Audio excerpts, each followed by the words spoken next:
checking to see if there's music. I don't see any music here, so I'm going to go into properties.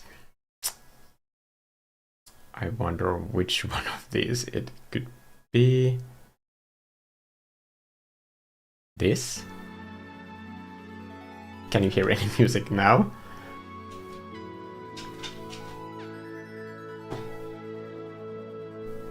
Also, let me know if the sound is okay. I'm gonna get rid of some of these. Trying not to break anything. There's a package delivery coming, so at some point, Vivi is just going to go absolutely crazy. We're gonna be using SUNBEAR, and here you can see the cool little dots that come in the texture of this brush. I just wanna show that in the canvas, I have canvas size set to 14.8 and 10.5 centimeters. That's because that's a standard card size. So for this, I thought that we could do like a foldable design so that the right side is going to be the cover, and then when we fold it, this is going to be the back side. And then when we open it, then it will work together as one. That's the thought. Okay. I'm gonna be using SUNBEAR, but like in most of my paintings this year, I'm gonna be using this like base builder to just create a base of colors that is a little bit more interesting than just like one single flat color. And it's just going to give the colors a little bit more depth as I keep color picking the canvas. And that's fine.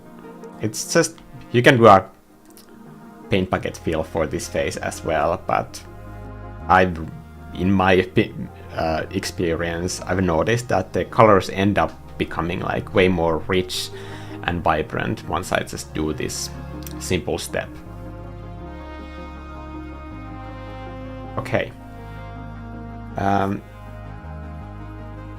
probably going to have like some kind of like very light area here, but instead of like blocking it that light, I'm just going to block the general values.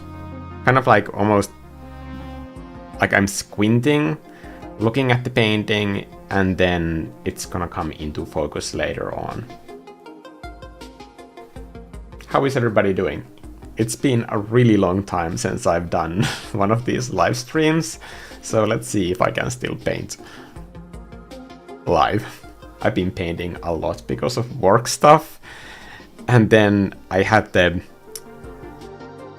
this Angry Mikko Oils brush set launch, and that video, it took so much work to do. I don't know if you have seen it, it's the latest video where I show how the free blenders and the brushes in the oil painting set work, but there is just like cut after cut after cut constantly. And pretty much most, not all, but most of the paintings that I've been doing this year, I think the hardest part about the entire thing was like deciding like what to leave out. Like all of the paintings that I wanted to show, but it was either using the same brush that I already showed in some other example, or just I was using the brush in a way that wasn't showcasing the unique characteristics that were better shown by some other painting. So just like going back and forth, like trying to choose not just like which are my favorite paintings, but also like which would be like the most beneficial for getting the information across in that one video. That was hard, but also sort of a rewarding process. You know how artists always feel like we're not doing enough work, and you constantly feel like everybody's doing more stuff faster than you. For this one video, for once, I felt like this is like a lot of painting that I've done this year. It was just nice to have that feeling for once.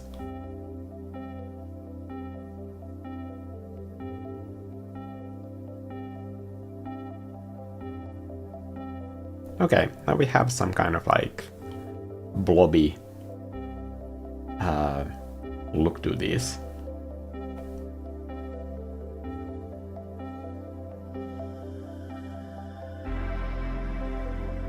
I'm just gonna grab the darkest tone here and start going for sketching the trees, because they are going to be the most important lines in the entire composition.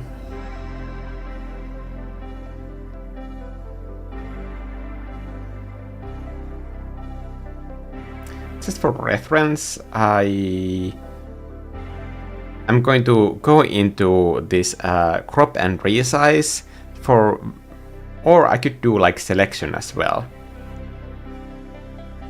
So here's the entire canvas duplicated, and then I'm choosing selection. And now with snapping on, this is important. I'm going to the halfway point. You can see that it snaps there, and I'm gonna leave it there just as a reference for me to do a midline. And instead of doing a line, I'm just gonna use this entire layer. Now I don't need the snapping to be on anymore. And I'm going to just condense all of this into this like one single streak. It's at full opacity, but because I'm using the same colors already present in the painting, I'm gonna lock this layer. I don't have to worry about it. And now when I start to sketch in these trees, I can start thinking about like how this left side could work as its like own composition.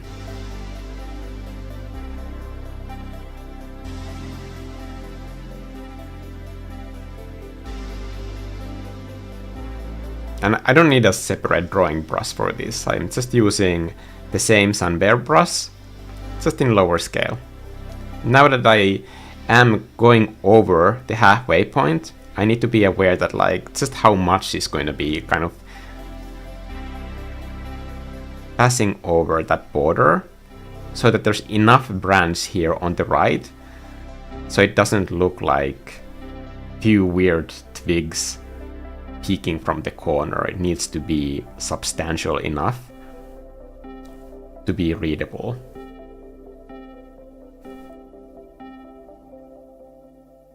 Maybe I could do some kind of tree here as well. Maybe those should be on separate layers actually. I can focus on this main one first.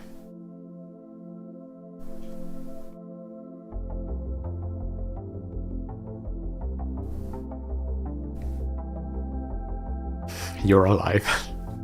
How is everybody? So I've been working, doing some work trips, and also I had a few days of just like vacation time. First I was in London, and then I went to Spain, and in Spain I was by myself in Barcelona.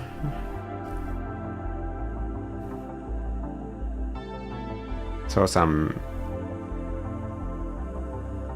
gallery exhibitions, not really art museums, like not old stuff, but more contemporary art, including digital art, which I think was super fun to see in a gallery setting.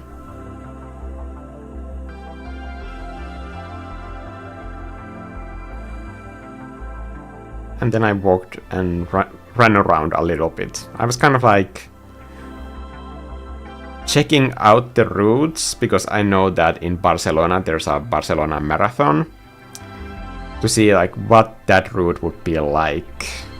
I don't know, it has an interesting beach section that is very short, considering how much beach there like potentially could be for running.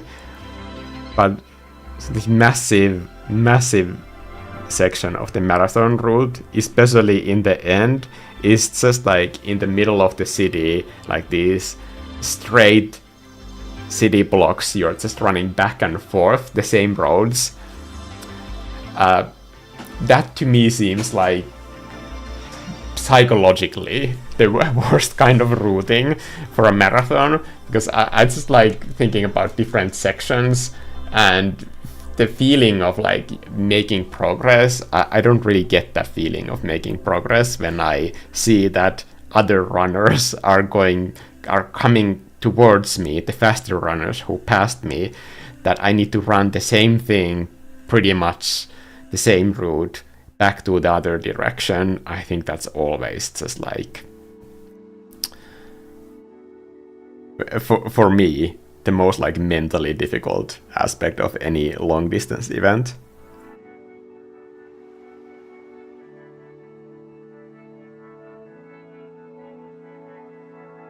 And also for visualizing, it helps when you think that like now there's only this section, or when you're doing practice runs, you can think that like, okay, now I have just 5k left, and in the official route it would be that distance. I would be seeing that section or that garden or building in the distance.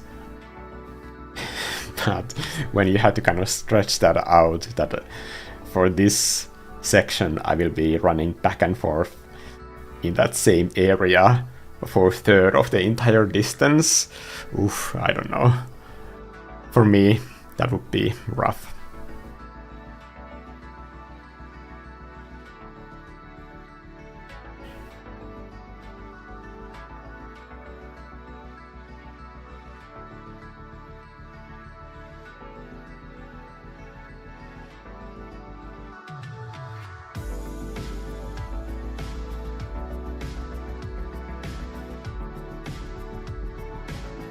I have these trees on separate layers so that I can kind of fine-tune composition things, and especially when the branches are touching and important parts are overlapping, having them on separate layers allows me to kind of fine-tune that composition, and I will explain the reasoning why I make those small tweaks once I get to it.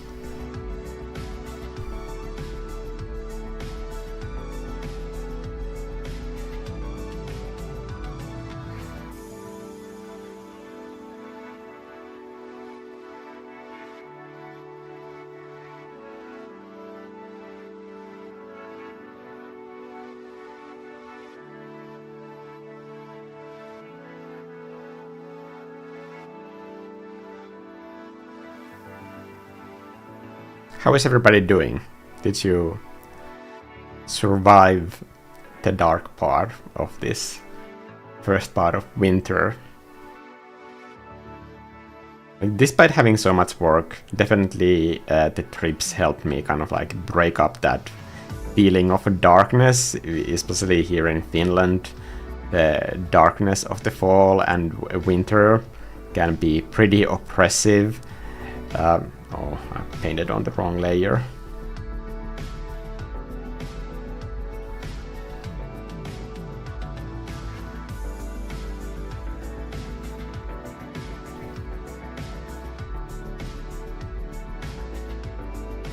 Often when people move to Finland,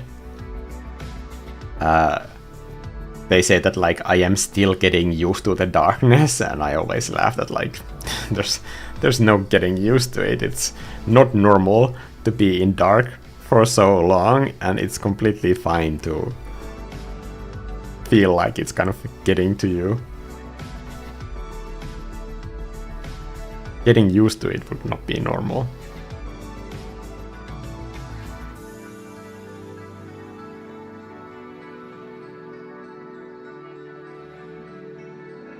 I'm trying to introduce some rhythm to the lines of these trees because so many of them were leaning to the right, so I'm trying to make this one kind of like left heavy.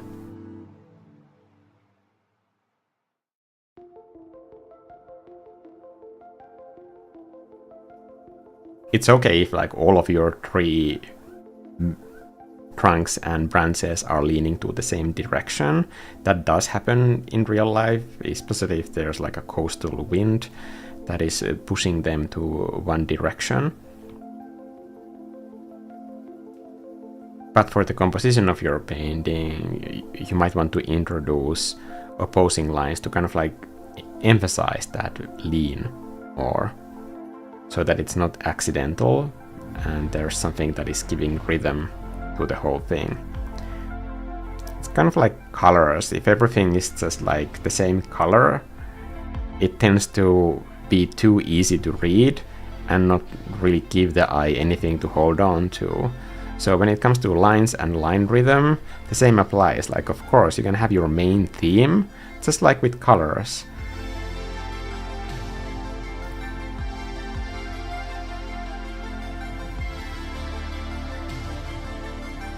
But you might also want to introduce rhythm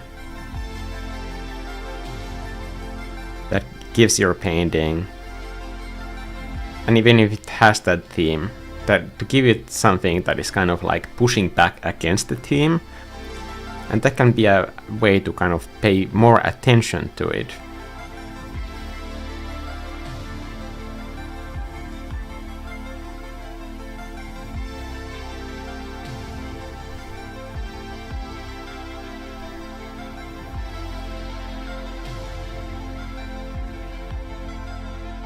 I'm not filming this, so this live stream is going to be the only way to see this process. Once this is gone, it's gone.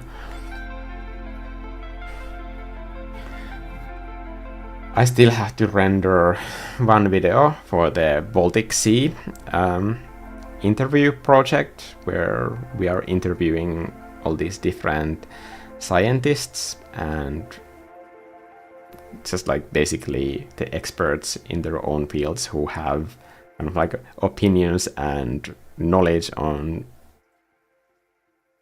what is happening in the Baltic Sea and how we can preserve it.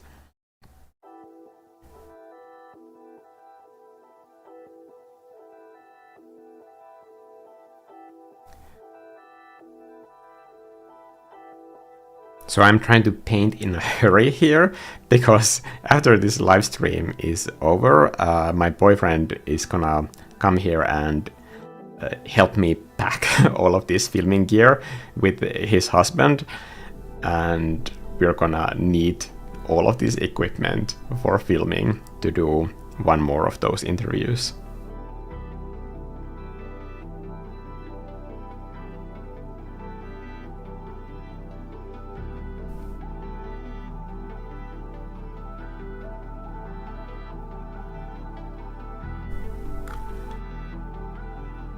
Wow, thank you. Decoded is saying, I just bought your oil brushes for $23. The discount is cheaper, by the way, just so that everybody knows, like there is a discount going on, and it's going to be ending tonight. So if you enter the code SUNBEAR, all caps,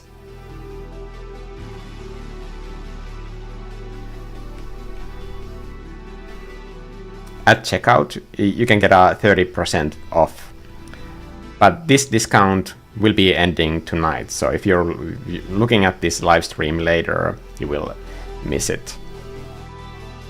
I was thinking that for future live streams, I could be going through the different brushes in the brush set, so that's why I started with SUNBEAR for this painting. That for next painting I could be using wood board, coal mountains, and so on and so on, to kind of like go through each one of these and show how they work. Kind of like give an idea of like what you can do in practice with these tools. I think this entire brush set, I'm just so happy that it's done, first of all, but I'm also like incredibly excited to be able to share it now. It's hard for me to explain that, like, I've had so much stress over like previous digital products. Usually like, will people think that this is worth the money, and how will they feel that when I have this digital product on sale, since like all of the videos that I do on YouTube are free to watch, and just basically it's just like this weird guilt basically for doing my job. But for this oil set, I don't know, I just have worked so hard on these for the entire year to make this set, and every one of these brushes has been tested, so completely like through multiple paintings that I didn't feel that at all. I just felt like I definitely think that this is a great set of tools for any artist, like regardless of their skill level, and I feel like actually excited to share it. Like this is the first time that this happened. That I just didn't have that at all, and that caused this other type of stress for me that this is gonna be turning into a the whole therapy session. I'm really sorry. But then I felt that like since I have worked so hard on these tools for the entire year, I don't wanna like screw up the launch and have the launch video be produced under time pressure and just like not be something that I am proud of. So I ended up working on that like one launch video for over 2 weeks. Just tiny little tweaks on and on. Like I did the just voiceover recording 3 times because I felt like the pace and the rhythm wasn't there. And I thought like since I'm going through all this other trouble already, what's another voice recording session, honestly? And the first version that I did, I had to completely throw that into garbage because my first thought was that I'm just gonna do like a chill video where I walk through the brushes and I'm not gonna have a script at all. I'm just gonna like go through the list and explain them as I go. But turns out I'm so excited to talk about these tools because I know so much about them that that video was 1 hour and 15 minutes, and then I thought like, okay, I will immediately fly off the handle and get into way too much specifics if I don't have some kind of a time limit for myself to condense the information, because nobody's ever gonna listen to this. So, more scripting and more versions until I got it done. But I wanted to do it in a way where I felt like it's respecting that time and effort that I put into making the set in the first place. I know that I'm sounding completely neurotic when I'm saying this, and that's probably what that was, and I don't know, it just felt really intense.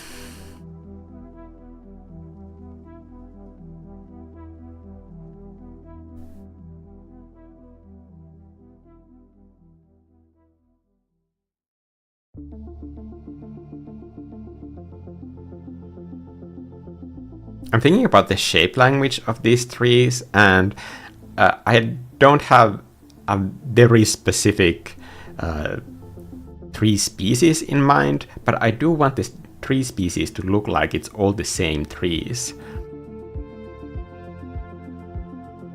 So hopefully by now you will see that there's like a progression to how many like smaller branches appear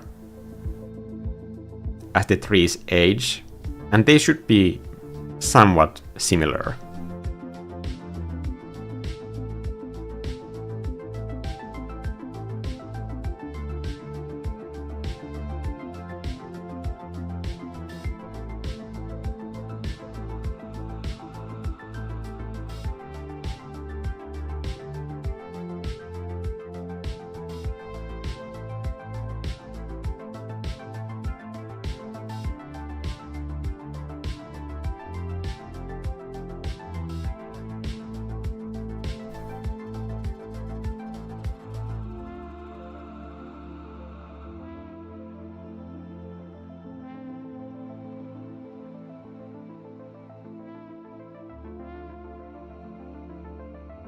I don't know if I can make that super bright blue work on the left, but I'm gonna try. I'm gonna try with this more neutral blue next.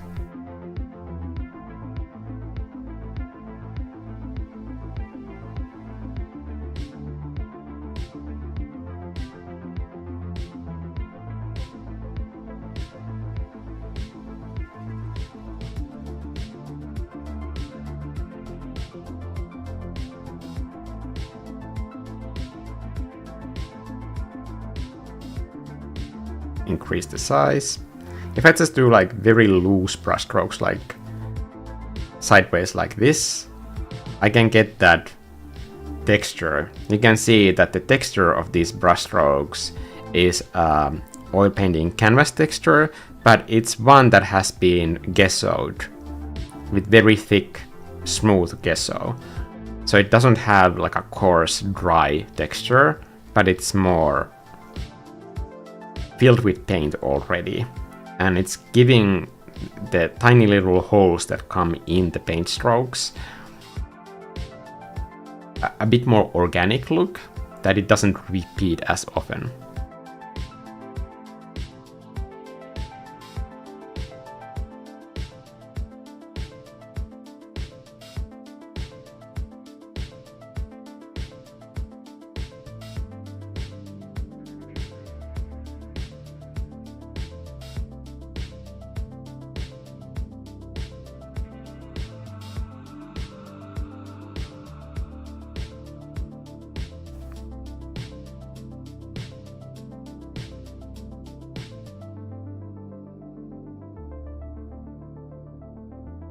I'm going to be leaving this somewhat as a flat blue, but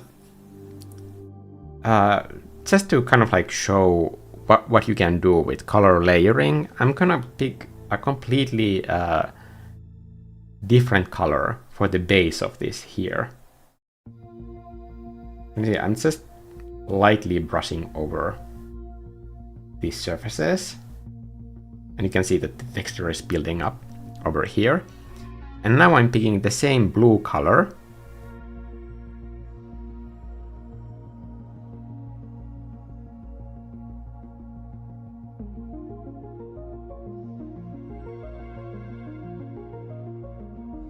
and brushing over these areas. And you can see the previous layers a little bit, and it's up to you to decide how much you want to leave this look, but I can completely cover it if I want. But here I am choosing to leave tiny hints of those previous layers. And those orange little dots are just peeking through. It's just going to add a little bit more extra visual interest in the final look.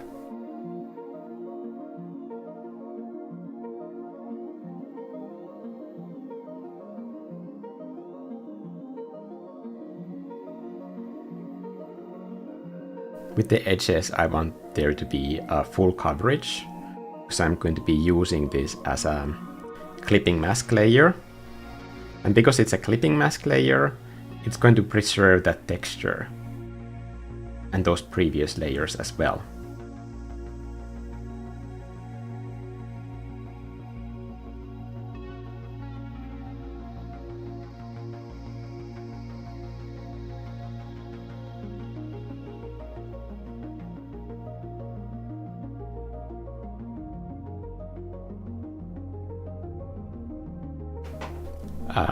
Love the colors in this painting. I'm gonna show the palette over here if anybody wants to screen grab it. But for people in the membership, I'm gonna be throwing this palette in the membership downloads. And I've been thinking that like maybe I should also upload these palettes to the oil painting brush set. Kind of every time that I do one of these live streams, I could just update it. I don't know how that would go. But maybe it could be kind of like a fun way to thank people who got the brush set, to just like show that, hey, you bought this product, now there's free color palettes if you want to download them. If you go to your product page on Gumroad.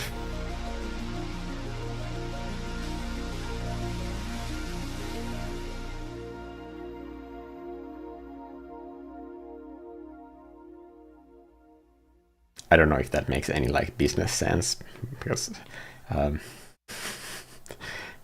probably shouldn't say this, but my accountant always says to me that like you give away like way too many free things, and that's why you don't have any customers.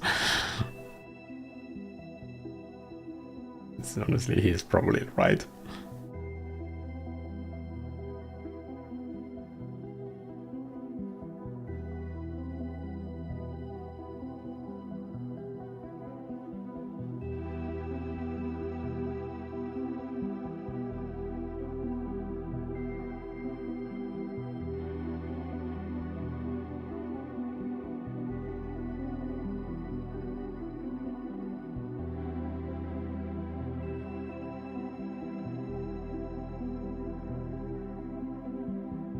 And then here, maybe the sun could be just like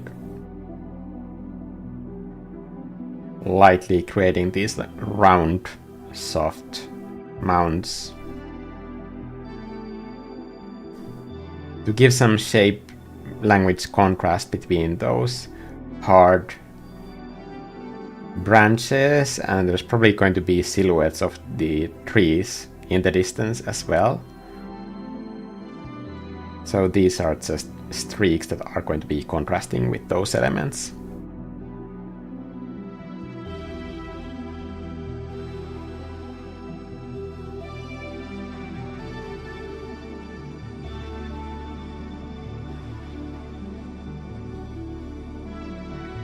I'm also adding a different color to reflect the color of the sky, just ambient light elsewhere in the painting.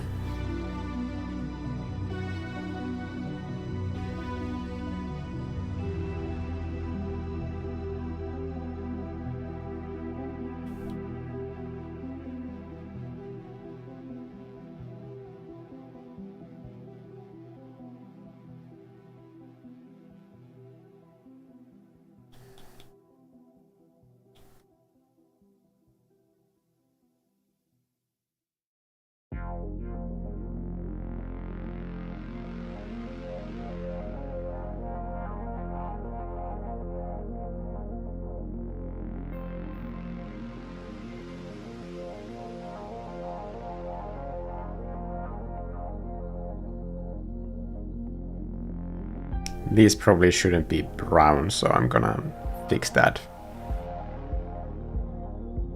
I just need something dark, so I'm going to sketch this in here. Just thinking about the value, not really the color right now.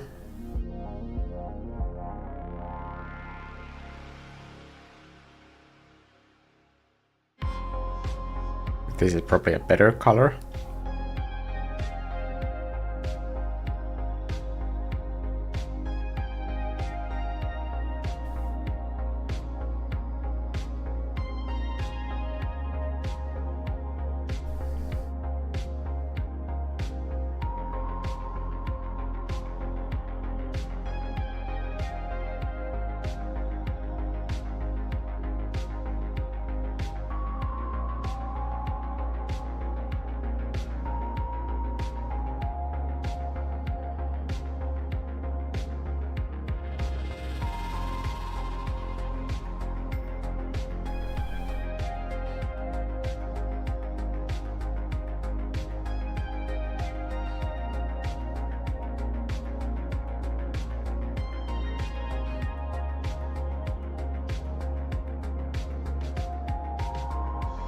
Then somewhere through here, the opposite bank of this stream, I want it to like fall into these light streaks over here to build up that contrast, to have the highest level of contrast. Because if you think about this right side box, and if you think about the rule of thirds, an interest area would be falling into this area over here. So for that reason, it makes sense for this bank to be long and dark. Maybe have something else, kind of like dry hay or some grass that has frozen but still hasn't kind of like gone away. The stream is not going to be icy, so this could be like the first real snowy, thick snow day, somewhat warm day, snow is melting.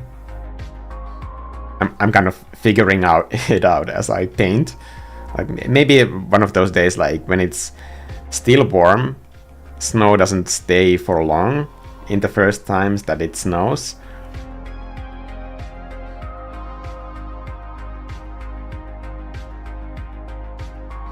But just this one day with a thick layer of snow that has fallen, maybe during night,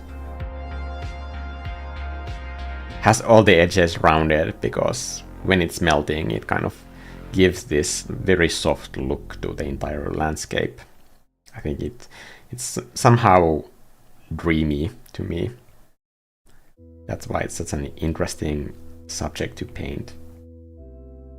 Also, I love round paint blobs. And since the profile of SUNBEAR, I'm gonna do a bigger brushstroke.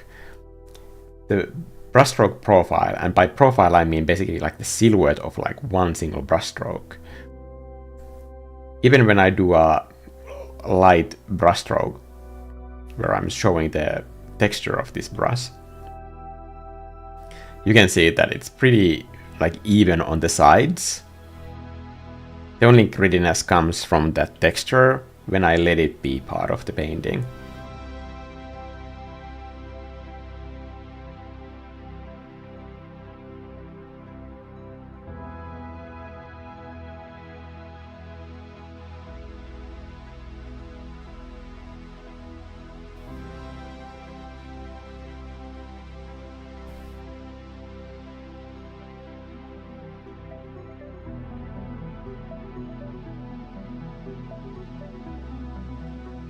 Which brush are you using now? SUNBEAR. SUNBEAR for the whole thing.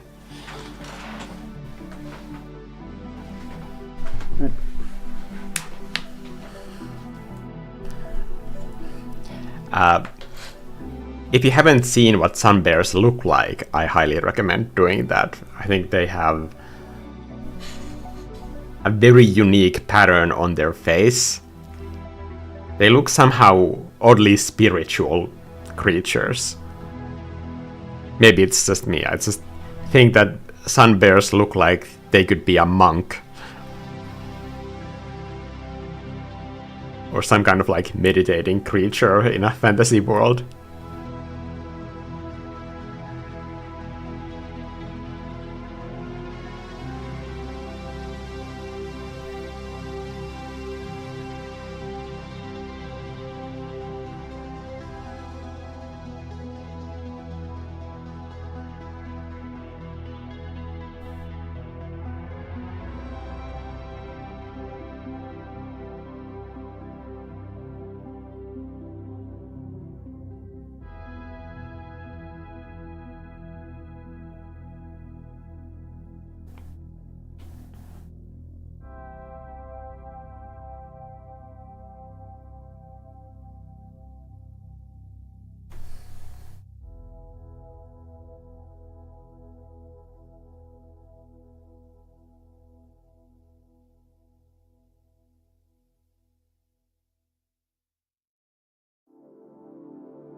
Tinea is saying, would love that. Don't know exactly what that is a response to, but maybe me uploading the palettes to the Gumroad product. Maybe I could do that. I don't know if I should do them like one by one when I create them, since I don't have them now. Or just like in one big blob.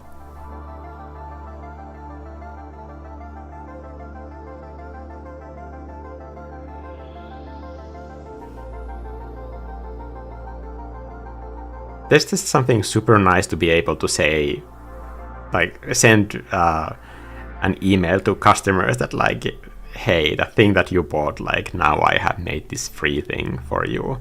Like when I did the expansion DLC, which was just like financially a complete disaster because it took so much time from work that I could have been making for actual products. But it was super nice to send that email.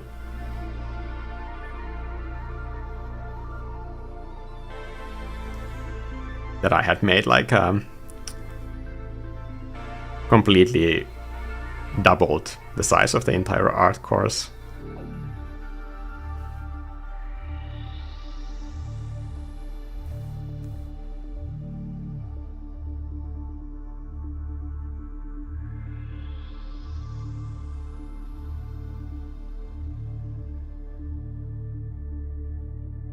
I do want to be clear that like there was also selfish incentive there. I thought that it would be good marketing to say that I did an expansion to the art course, but like turns out that I was just wrong. I don't think that people who didn't buy the art course in the first place, like they didn't really care about that.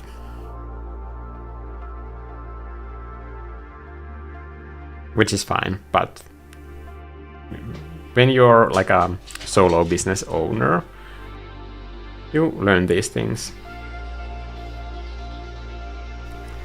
little by little. Okay, what am I doing now? Maybe I should do like a silhouette of trees and see what I can do about that.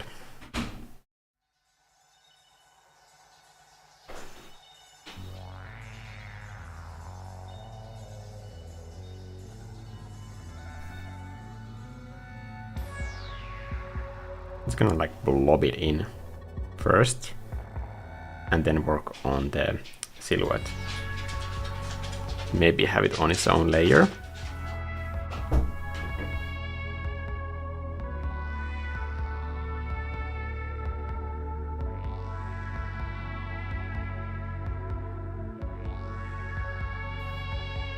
Here.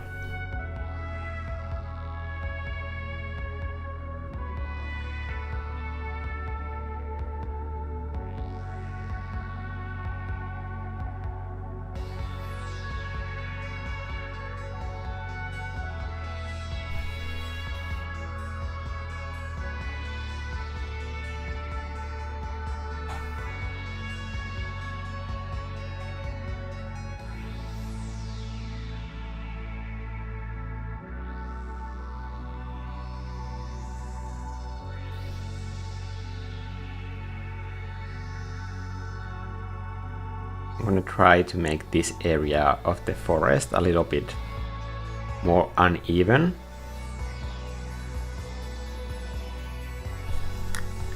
Sometimes if the forest base has too many like large borders, it becomes unusable as this sort of like farmland forest, and then you just have to let the trees grow in there. Obviously that kind of forest looks more beautiful. So I'm gonna try and do that here.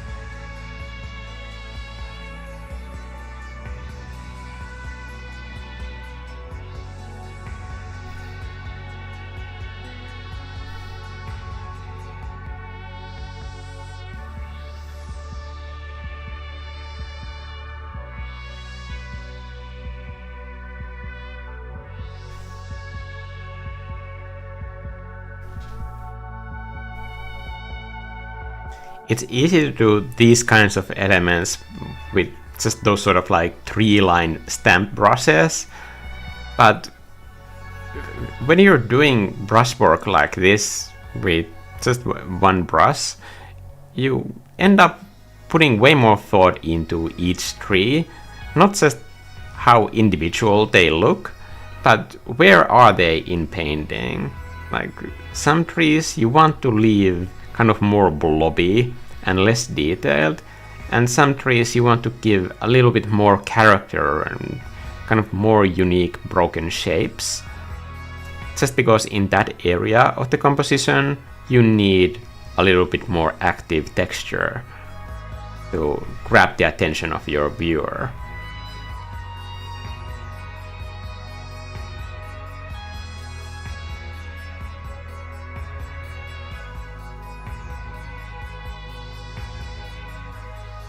But if you just go over the entire thing with stamps, I think it's easy to miss that like that kind of individuality for those elements has a really big impact on what the painting looks like.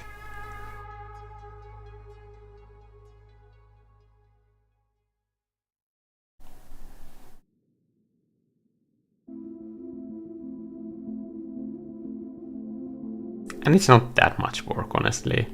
It can be somewhat meditating when you get into a good scumbling rhythm. You have found the characteristic of the forest that you are working on, and you're just kind of staying in that same range of brushstroke lengths and directions, and you're just mindlessly getting that texture in there. I don't think it's that much work.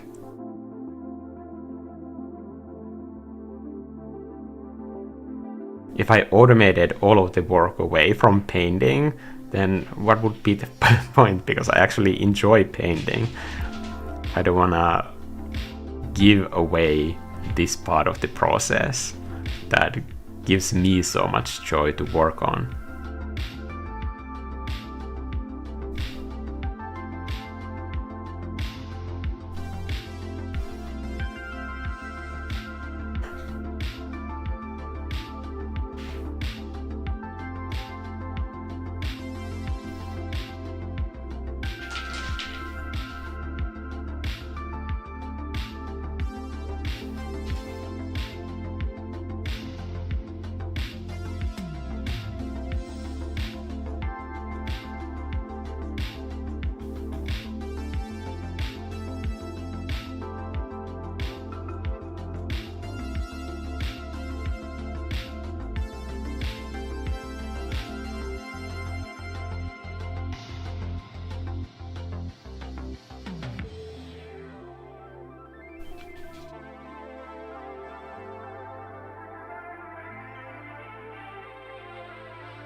Hello Setsuna, I was just thinking about you earlier today.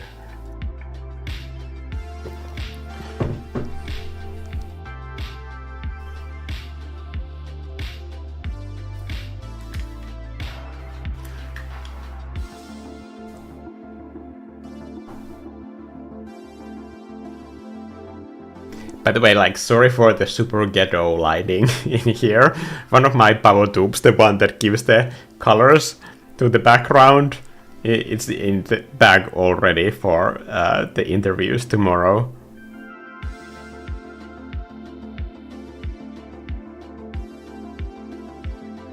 There's something wrong with the color correction of this admittedly very cheap web camera. I look so pale and red. I'm not, like, really not that red normally. I should have even like a little bit of a tan from the Spain trip.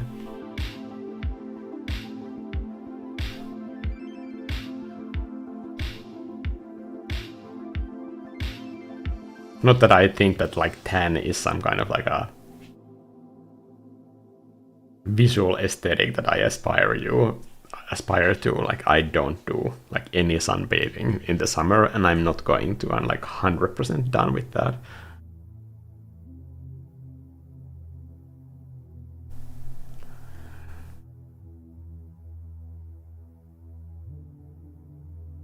Skin cancer is such a horrible thing to deal with. You really don't want that in your life.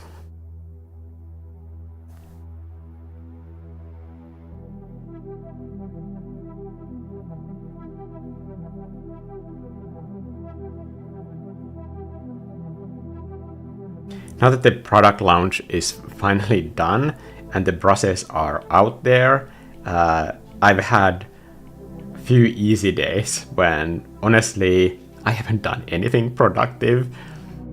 and I don't feel at all bad about it.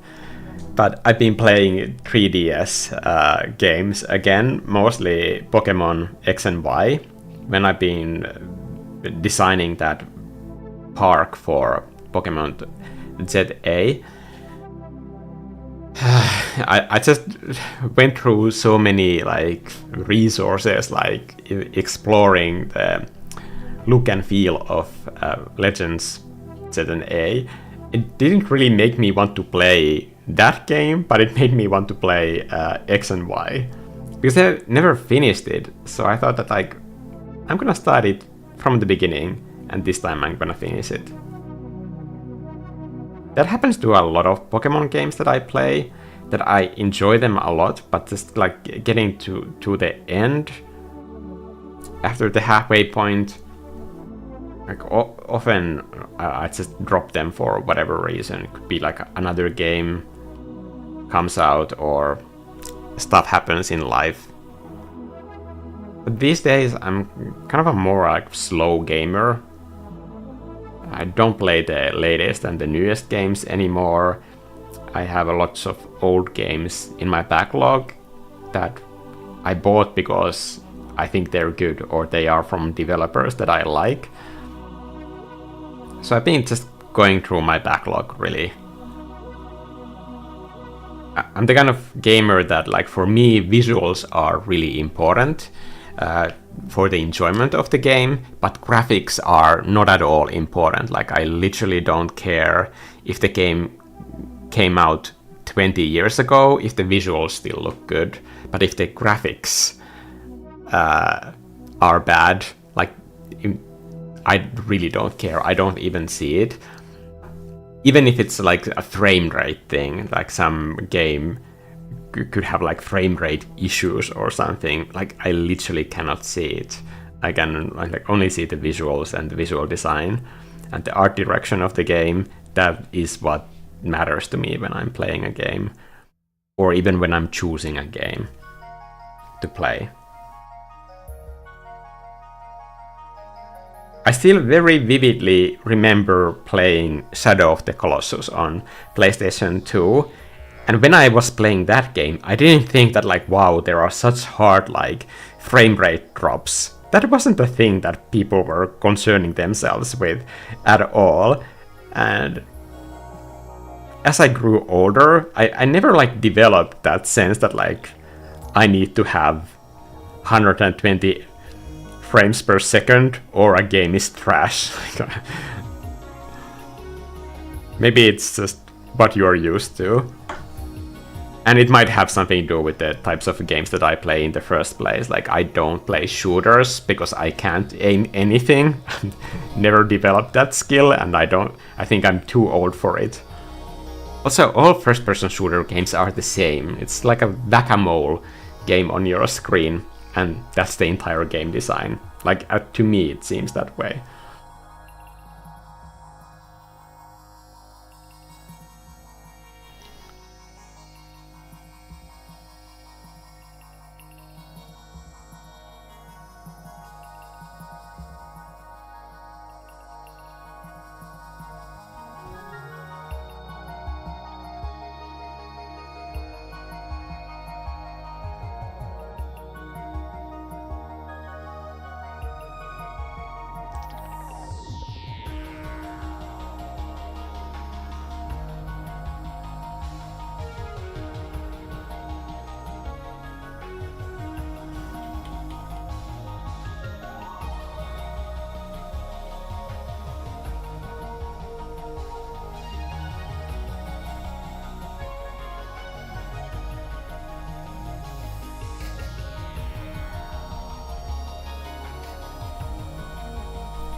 Setsuna is saying, my webcam regularly tries to make my skin look like paper. I mean, I'm pale, but I'm not that pale. Yeah.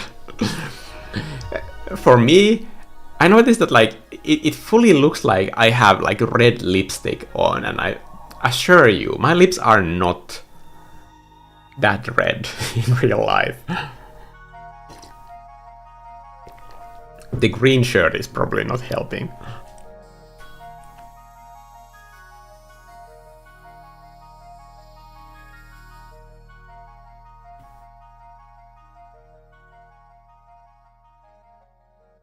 Maybe I should care about that stuff more, but nobody's here for my looks, so I think I can get away with a lot of laziness. Just honestly, like, it's probably male privilege as well.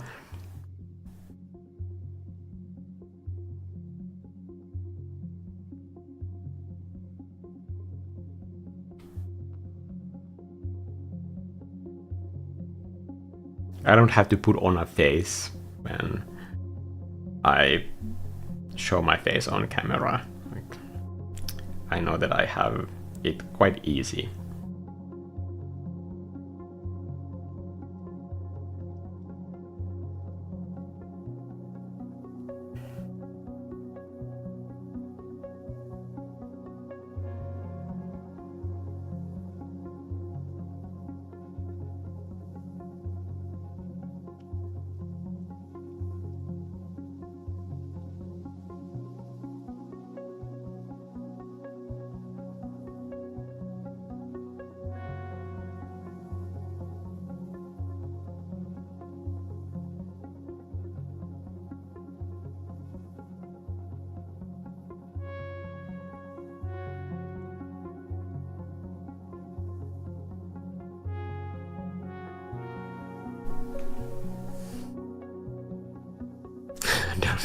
You have luscious lips.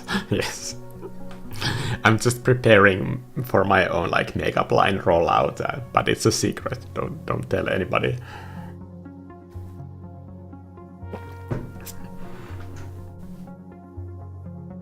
Get ready with me video for my channel would be just like me putting on a t-shirt. Pants are optional since like I never show myself like waist down. So this is a naked knee, you don't know what I have going on below this line of the frame.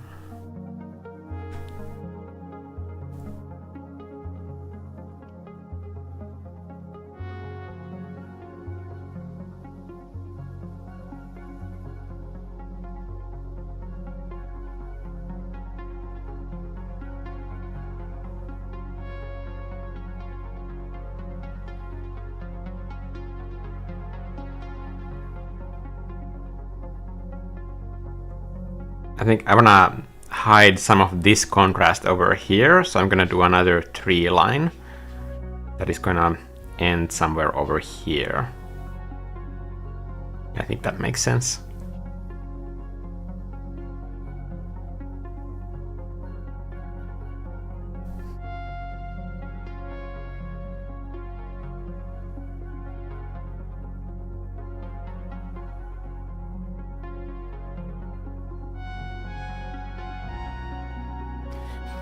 Also, I don't feel like putting that much money into getting a better webcam would make that much sense. Since, what is this? Like, even if you're watching this stream in 4K, like, this is probably like 200 pixels tops that is visible on screen. So, would it even make sense to be streaming like super high-end 10-bit video footage through OBS? It would just make the entire thing process way too much information that is not doing anything for the actual content quality of the stream. I could just as well use that processing power to having like interactive elements or animated things on screen in my stream window setup.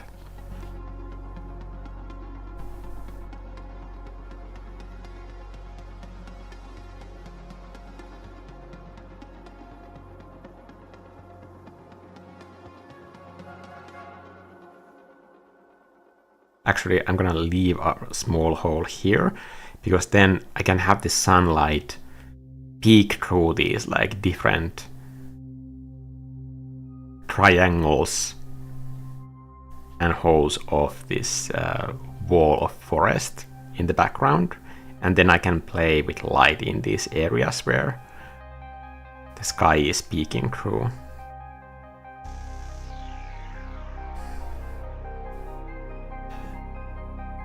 If you've never been in Finland during winter, I recommend googling Lapland trees during winter, where you can see just how it transforms the entire look of the landscape to have so much snow on trees like this that you don't see the tree shape underneath anymore. It's just like a vertical cone of round shapes, kind of pressing down every like small detail of the tree. When you're in one of those forests, it just looks like you're on an alien planet. It's amazing.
Just suggesting that there are some kind of houses here far off in the distance. Here you can see that every single tree is now just basically a blob brushstroke. If I had a brush that would just do like photorealistic tree silhouettes here, which is very easy and cheap to do, it would just completely crush the sense of like distance in this piece.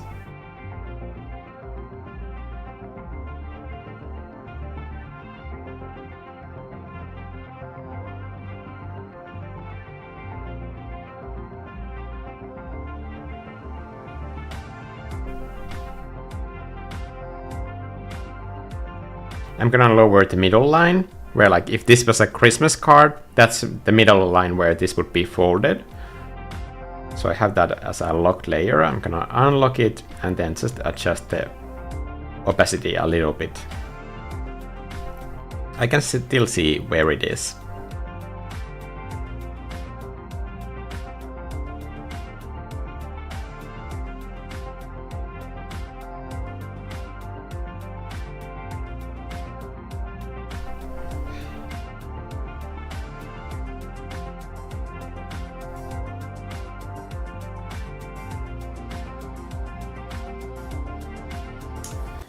I've never been to Finland, but I think it's the same in Sweden, right? Yes. Like, we're next to each other. The landscape doesn't suddenly know that a border exists.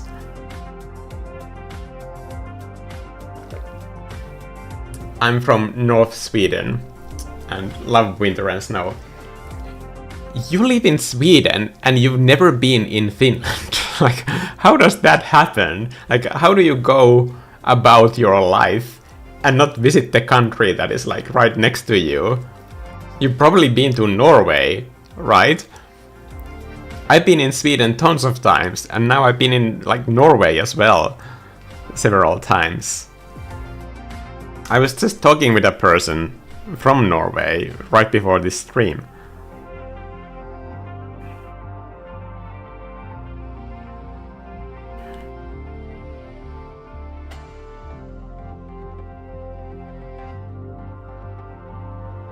But if you're from north of Sweden, then for your Finland trip, I recommend like Helsinki area during summer, since the whole Lapland experience is not going to be that different for you. You have probably like plenty of ski slopes and skiing opportunities around you already. So I recommend Helsinki.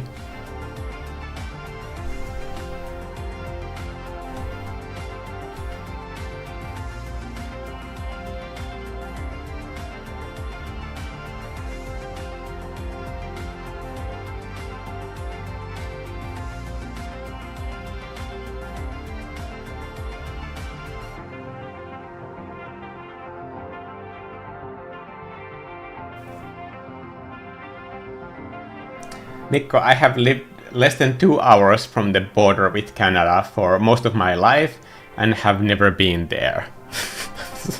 What? Why? I literally just want to understand how would you never make that trip? Like, you can't just cross the border by car, you don't have to make like any special arrangements, right? Like, why wouldn't you do it? Especially now that you're in this whole Handmaid's Tale situation over there. Like, just check it out. Like, maybe this is the place that I want to escape to if things go worse.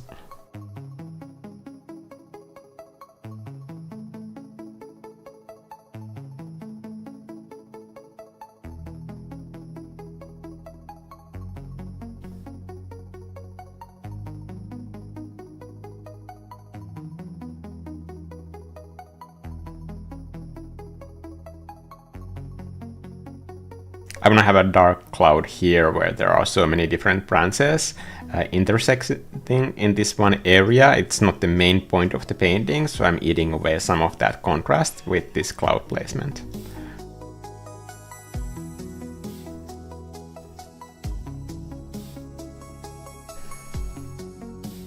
So since I'm building the body of these clouds, the base upon which all of the lighting stuff is going to be built on, I am pressing quite hard here.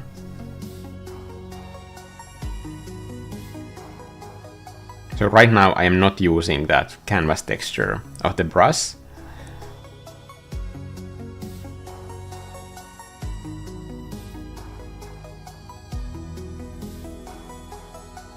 It's only visible on the edges where I let go and kind of like let the edge of the cloud be more frayed.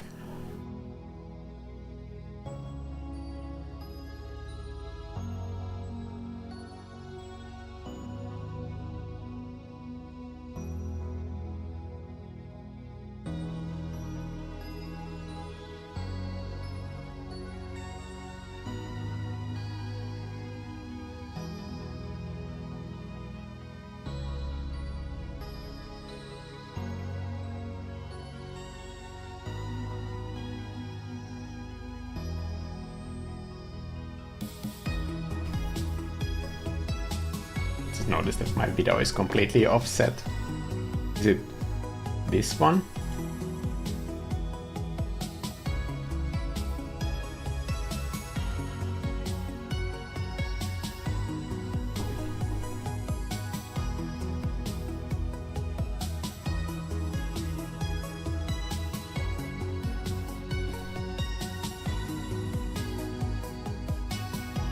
Maybe I moved it too much. Who knows?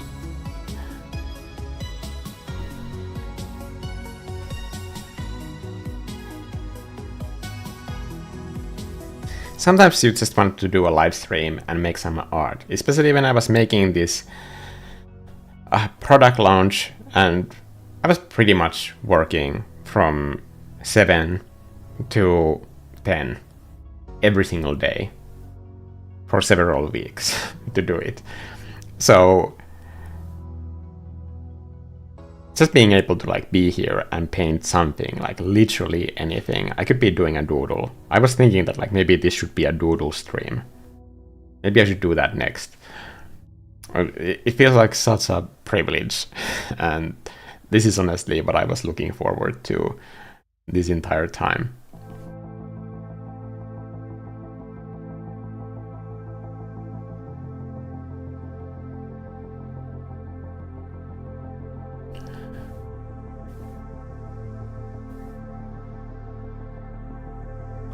It's not cheap to travel or move. Yes, I understand that moving is more expensive. But do people use buses there? Or is it just like a short distance public commuting thing in the cities? Because, for example, my sister lives about 3 hours drive away from where I live in Finland. That's a relatively long distance, but I can use like one of the cheaper bus lines, and it's somewhere like around 20 euros if I get a good ticket. Pretty cheap, like basically like a fancy lunch.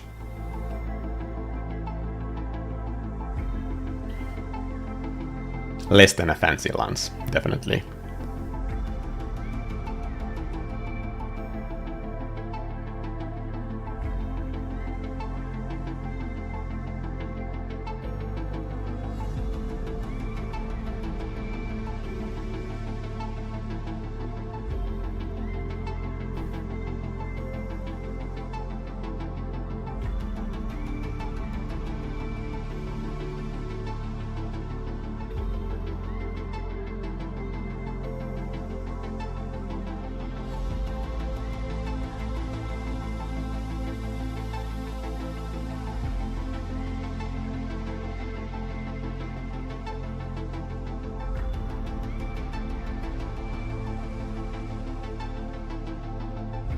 Gonna make sure that this eraser is the same brush. So I'm using SUNBEAR for eraser as well.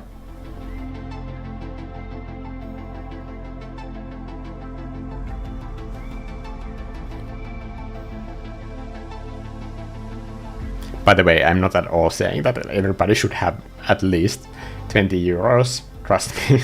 Like, this year I've been like pretty seriously broke most of the year, honestly. And yeah, there have been like just some methods of saving that I didn't think that I would ever need to be doing at all. So it's been a challenging year.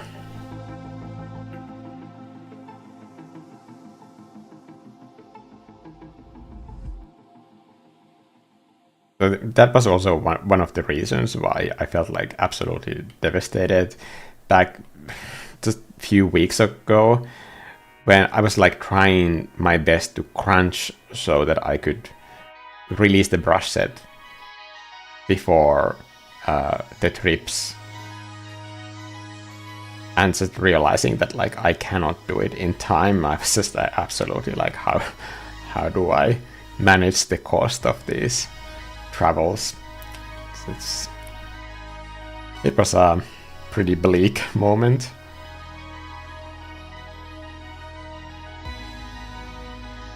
But I'm also glad that I gave myself time to do it properly, given how long it actually took to edit the video properly. It was just absolutely insane to think that I would be able to do that all in one day anyway.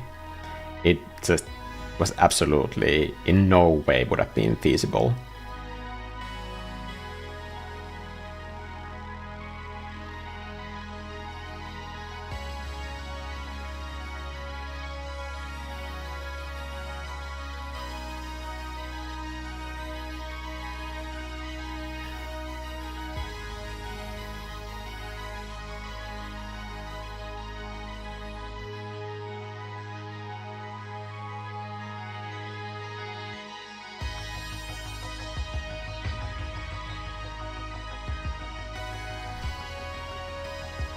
I promise we're gonna have some more Christmassy music as we get closer to Christmas. I just wanted to have like something more fun to paint to. for this.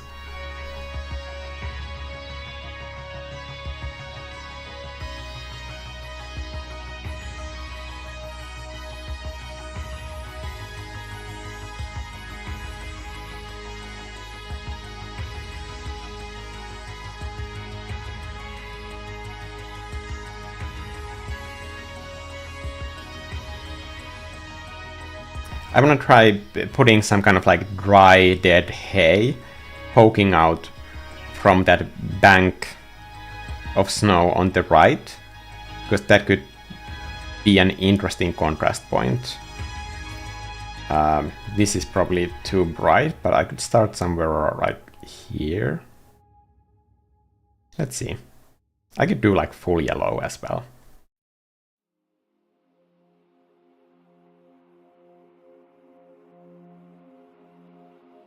It's so sad to see Vivi eating the last of grass that is left before it all dries in the cold. She's like a cow sometimes, just grazing in one spot for 15 minutes in the rain, and then I will just have to wait.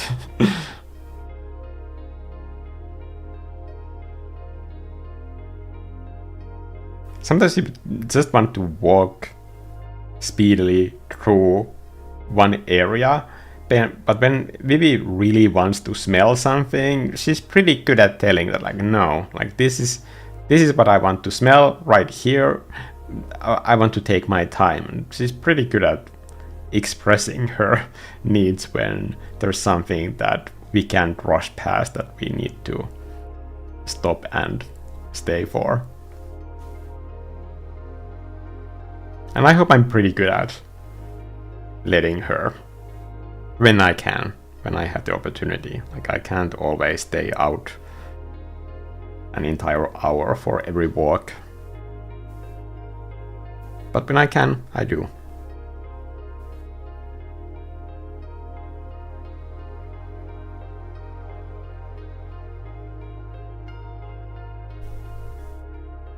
I also need to have some sticks poking out that are the same thing but in darkness, and maybe it's just sticks in general. You know, the first times when you go skiing during winter, there are probably like these bits poking out when the tracks aren't in the perfect condition yet.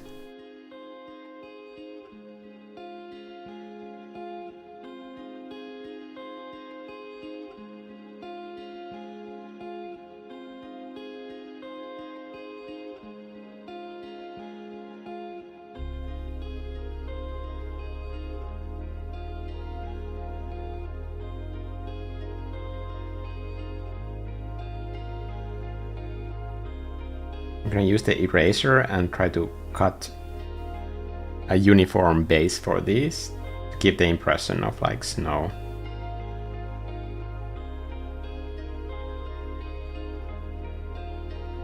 Cutting the visibility of these sticks.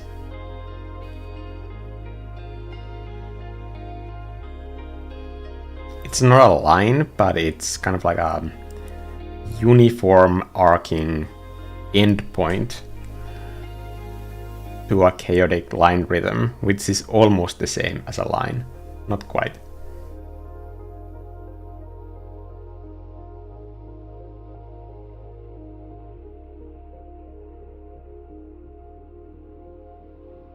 For this forest, I also need to do lots of vertical lines here to have the first layers of this forest.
It's coming together slowly, but I can see the mood building up. I think doing the reflections is going to be super rewarding. I could do like a test run of that soon.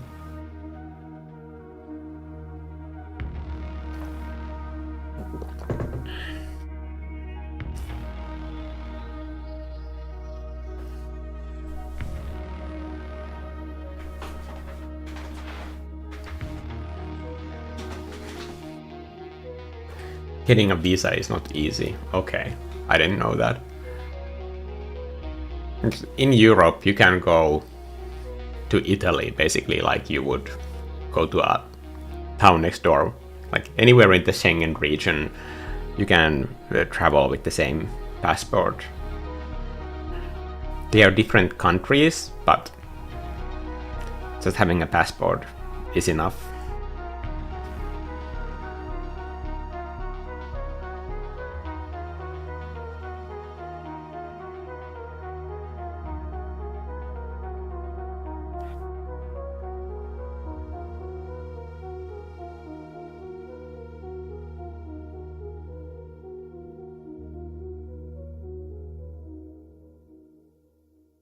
I'm gonna do some undergrowth here, some trees that are not strong enough to be straight like that yet. So the snow that has fallen on these has made them bend under the weight.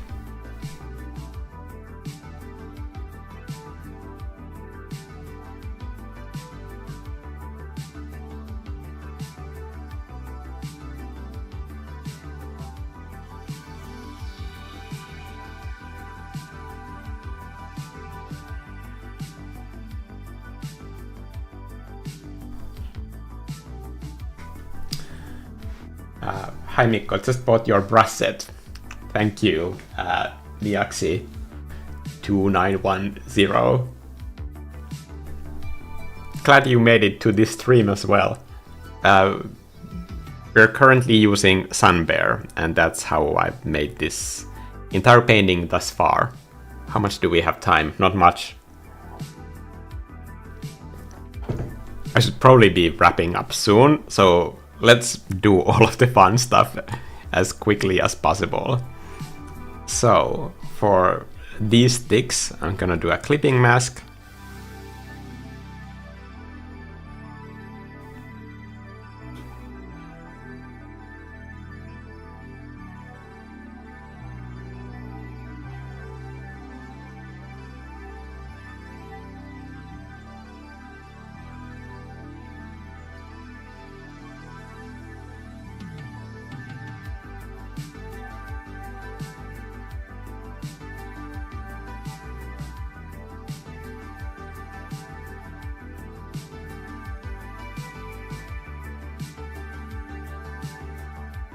Just adding a little bit more variety so that it's not also similar.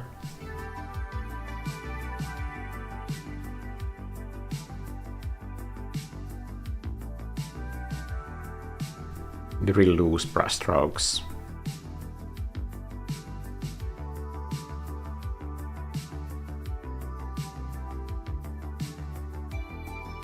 And I'm also making the shape language of these detailed bits less interesting. Because the intent is to drive the attention towards the silhouette of the tree line, not this middle part here.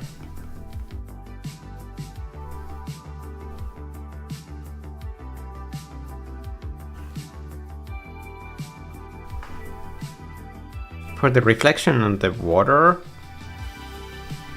having a bit more variety in this could probably make it look more interesting.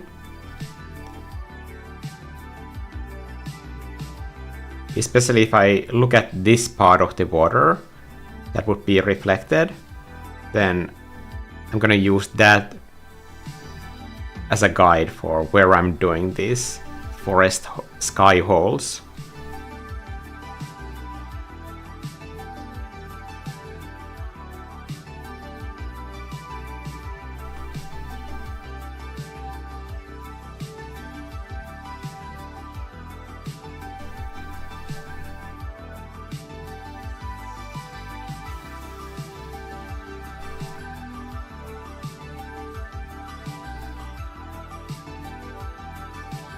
I love doing these sort of elements. It's like spraying confetti on your own painting. And since it's your own painting, nobody's gonna stop you, so I just never get tired of this stuff. So for getting the sharp, pointy ends in this painting, I'm just lowering the size of the brush. I'm not switching to another brush. I'm just using the same and getting that smaller size to get that sharpness. And it's still going to keep everything consistent. I don't have to worry about it at all because it's the same brush. Okay, I think the sky could also use some more highlights, so to kind of light it up a little bit. So I'm gonna do a clipping mask for this. Actually, I'm gonna do a duplicate of that as well. I've just noticed that when you do highlights on a cloud, and if the cloud mask underneath isn't at full opacity, then it makes this part just more difficult, and you easily end up with areas that look like muddy colors where the separation of your local color, highlight, and shadow color isn't clearly designed and separated. But if you have 100% opacity base as the body of your cloud, then it's much easier to avoid that kind of like messy, muddy look. Because you can always fray the edge of the cloud on a separate layer with those same highlight colors if you want. That's not at all difficult to do in other ways. So you don't need the original edge for that to work.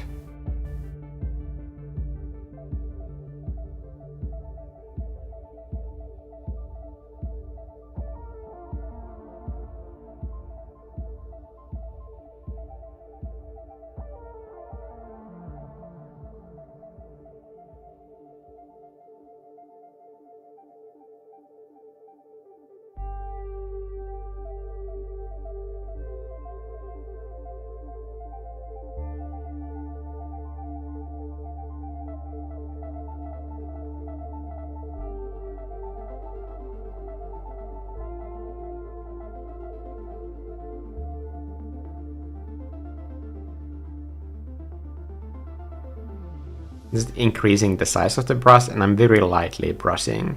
Now you will see a lot more of that texture in these masses, and I'm just going to let that texture itself do all of the soft blending. It's not actual blending, it's optical blending, but when you zoom out, it looks like a very soft gradient, even though it's that Gessoed oil canvas texture that is actually happening here.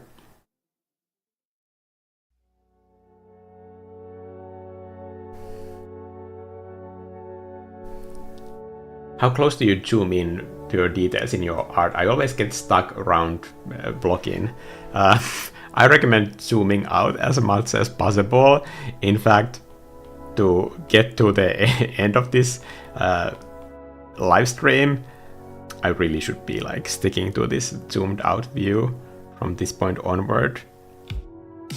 I think the visual impact is pretty much there. I could have way more trees, way more details in those trees as well, but that's also something that I can just like polish up later.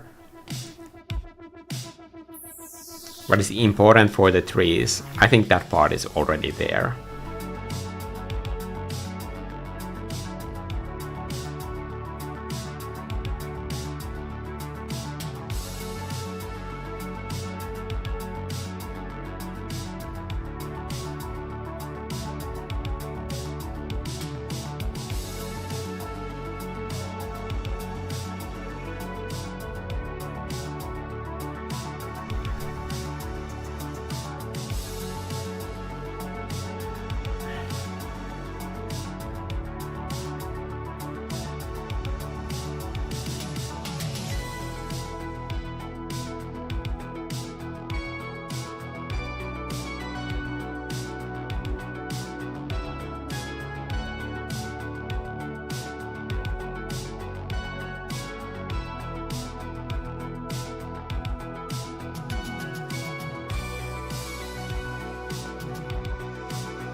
Then I'm picking like a desaturated, let's do this, desaturated red. This is just the starting point, but I'm gonna do this at an additive blend mode. Slap it somewhere around here. Maybe closer to where the mountain is, so here.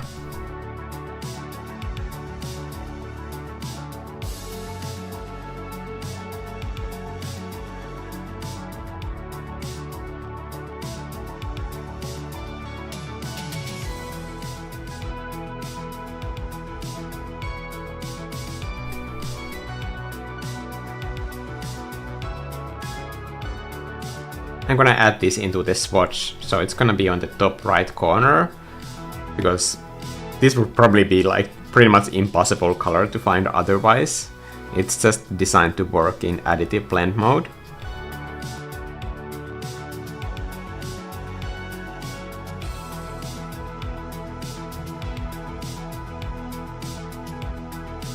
And now I'm going to do a glow out of this.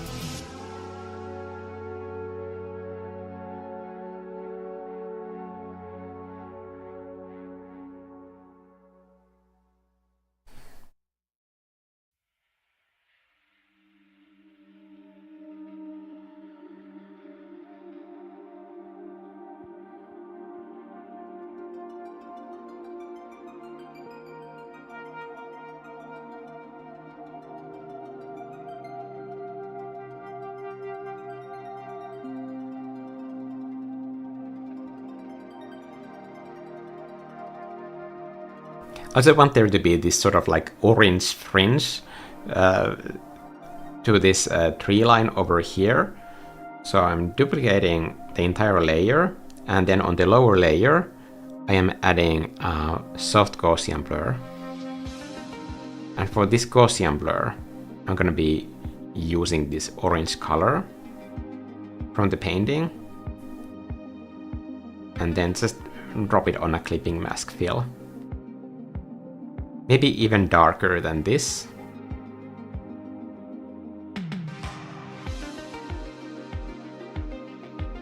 And let it interact with that glow a little bit more.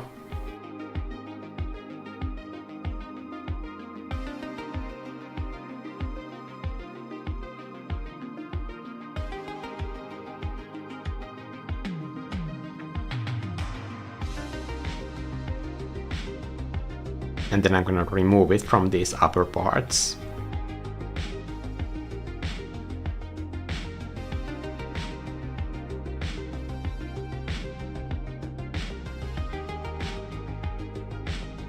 Just to have it here. Can you see the difference it makes here?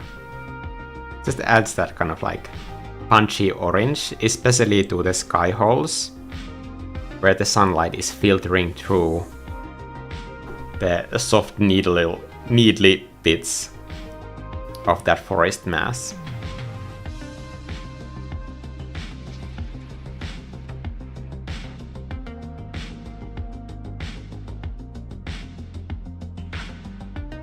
There's one weird blob floating in the air that I need to fix here.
Okay, now how do I actually do this? I need to find the line, disable it so that I don't accidentally copy and paste it. Where is it? Where's the line? Okay, it's here. Then maybe remove the glow. No, I'm gonna keep the glow because there's still editing room in the glow. And I guess I'm just going to copy canvas and paste it on itself.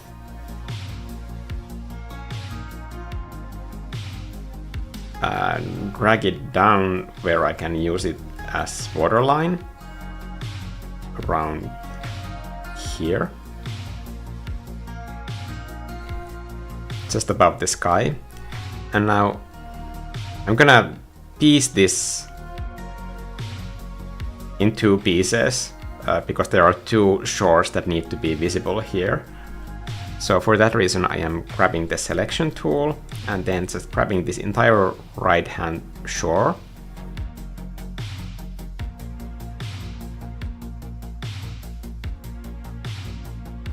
Doing a selection, copy and pasting it, and then flipping it vertically, trying to see where it comes normally, like around here. That's really not good enough for me, so I'm crunching this down a little bit. I think that's much better. Then I can get that very cool looking reflection of water happening right at the most interesting part of the painting. We're going to warp and try to wiggle this reflection into place the best that I can. We wouldn't be seeing the top side of this forest anyway, so actually I'm gonna do that separately. So this is what we would see extended. We have to treat it like those reflections are leaving from far off in the distance. We can bend the rules of light a little bit, not too much, but slightly, to pull this off.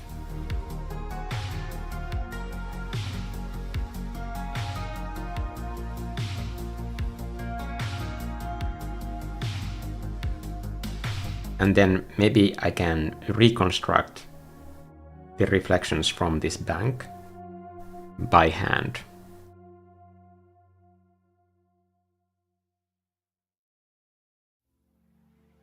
Here there will be the clearest reflections. Maybe I can also use this bank to show that ice has started to freeze, because it will start freezing on the sides first before covering the entire stream.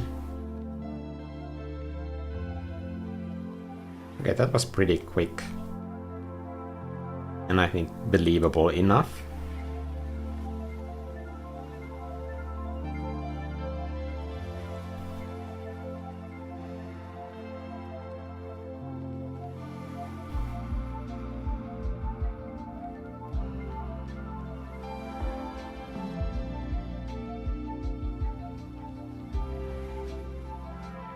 That's it.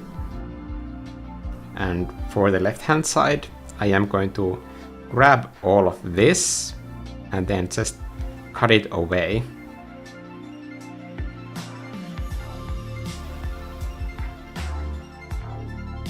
And instead, I'm going to have the left side separately from this source. So now I'm specifically grabbing parts that I know that I can horizontal flip. So I'm grabbing a horizontal portion here. It can't be too diagonal. And I'm copy and pasting it to the same place, applying a vertical flip, and then going into warp mode. We block it in the most of it first, and then in warp mode I am bending this edge to where the source of these reflections is coming from.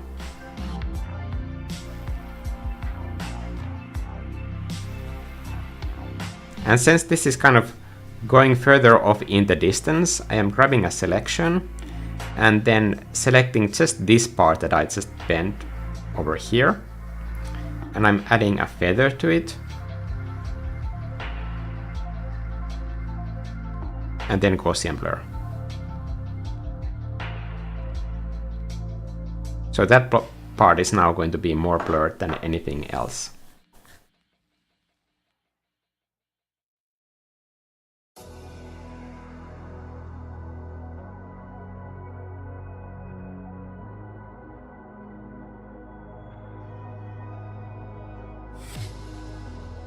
In between here, I could paint just like an approximation of the sky that could be reflected in this region. We don't actually see it, so we don't know what's happening there.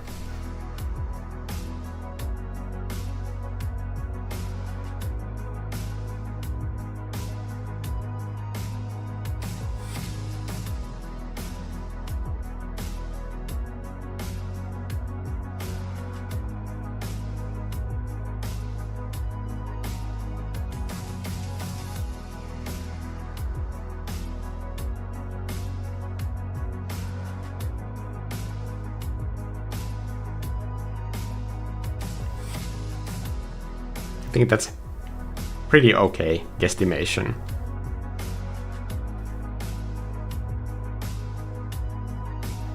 And then 3 reflections.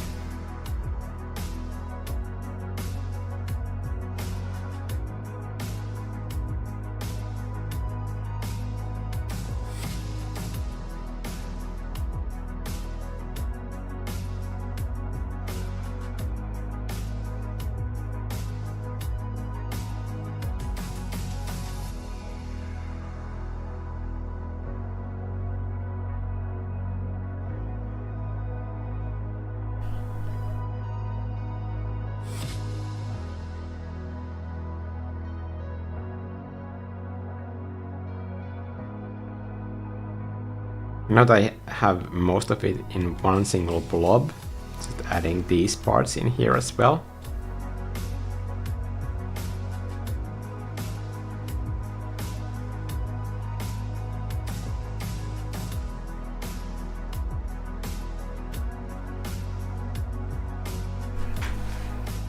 I can start doing some horizontal brush strokes to suggest like very calm, even waves by using these exact same colors that I have over here. So I'm just color picking the highlight tones in each area.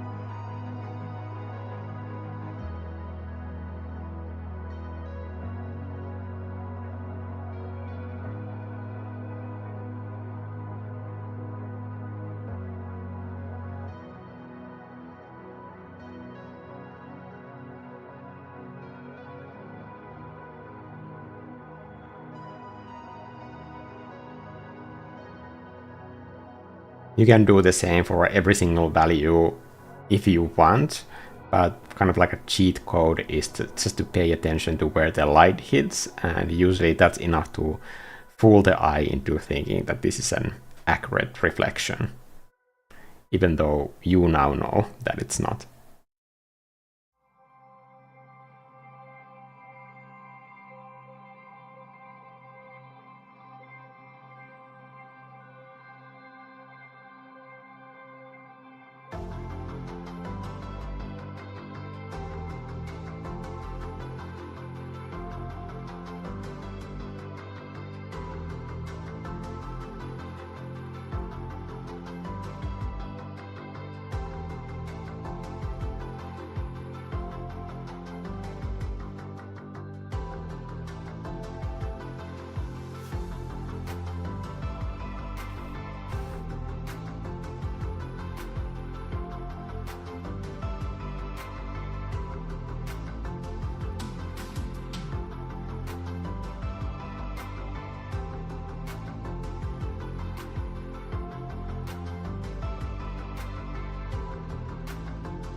I really need to see what I'm doing here, but right now I just don't see the difference between these different tones of blue at all.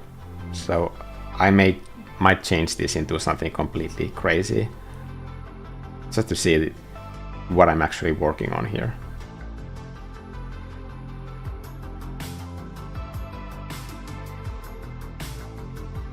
Okay, I can't see any of this. So I'm doing a new layer, I'm setting it as a clipping mask, and then let's go bright green over this.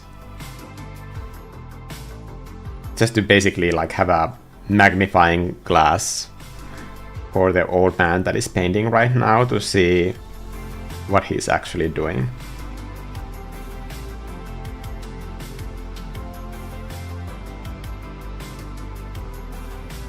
I'm gonna check the chat real quick.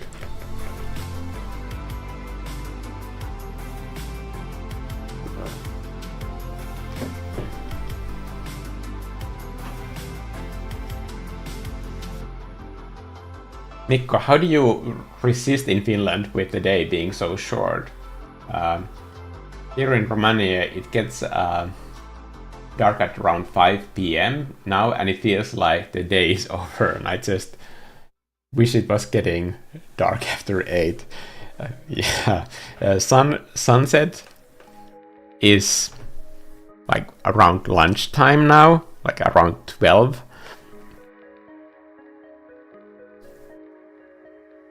And then it's just night, and sun rises later as well, so it's just an hour or so of sunlight, and then you basically live through the night for the entire winter.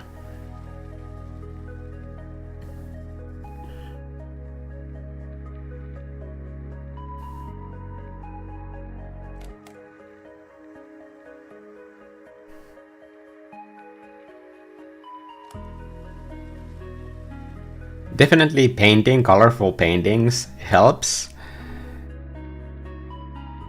I've noticed that most winters, my inspiration for doing winter scenes comes at a huge delay. There might be very snowy sights outside, but just to kind of like preserve, I don't know, some kind of like mental health for myself, I tend to do very colorful light paintings in the beginning of the winter, just to hold on to the memory of colors of fall, and just in general, when I'm painting landscapes, it makes me feel like I'm in those places.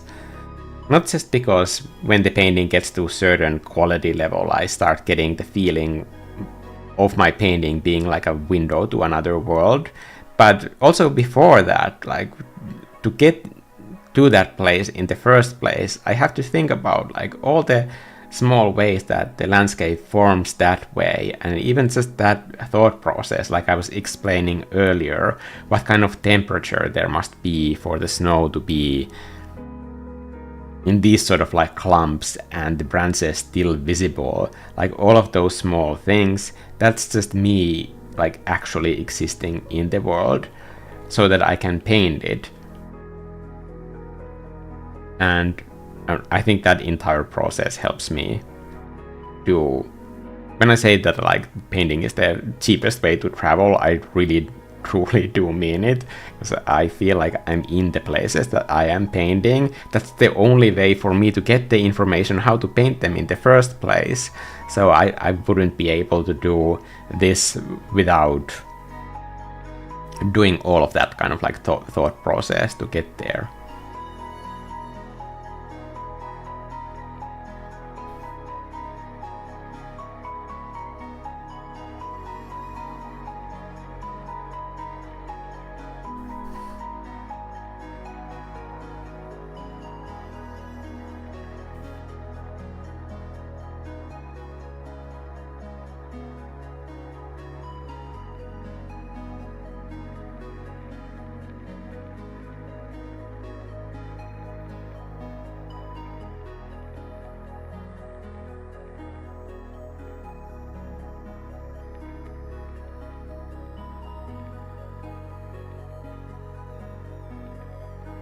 Okay, now I'm gonna try to have a proper color for this.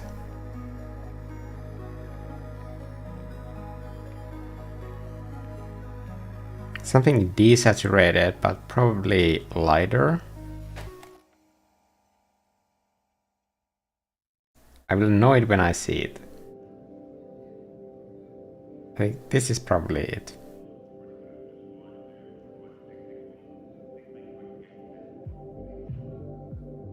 Yes. And then a gradient to change that color a little bit throughout this painting.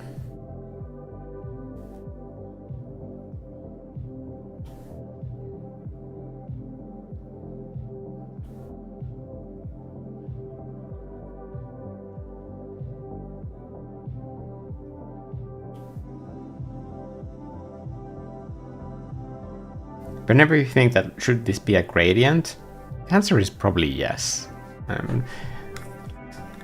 In most cases it helps if there's a kind of movement in the color. It will make your painting more interesting to watch when the color is kind of like in a subtle way shifting throughout your entire piece.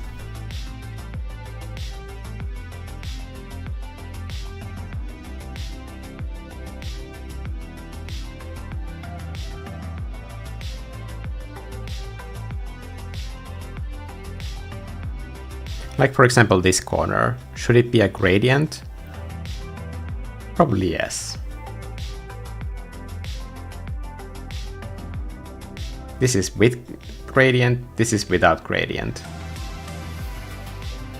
I hope that you can see that it makes a positive impact on that corner of the painting. I'm gonna add it on the right side as well.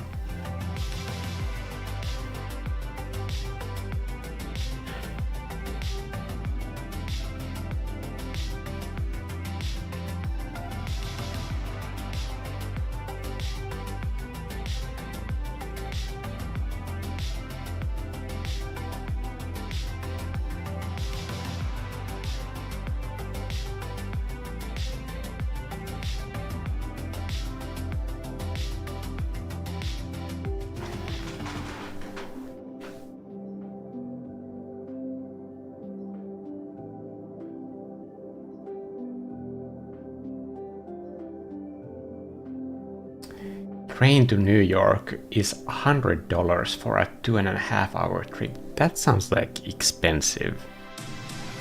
That's pretty expensive for a train ride.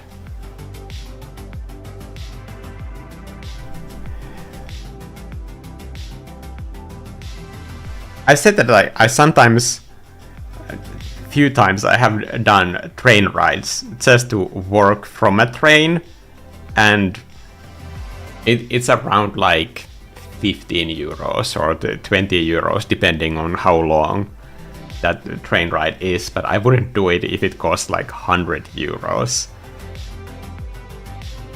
But sometimes I have booked a train ticket and just took my iPad, because you get for like few euros more you get into this extra class where there is like endless coffee basically, and water and just charging stations and nice seats.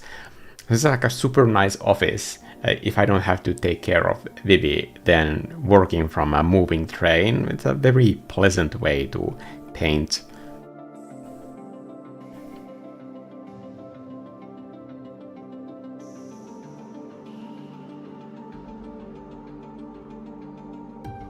Now that the brush set is done, maybe I should do that before Christmas, just like to reward myself to have a in-train working day.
Where's the bear sitting on the snow watching the sun?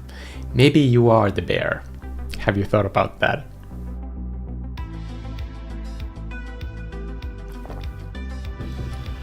Nice to meet you again, Mikko. Nice to meet you again.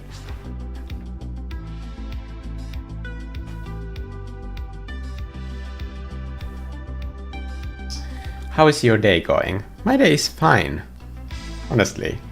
I started today playing a little bit of Pokémon X and Y.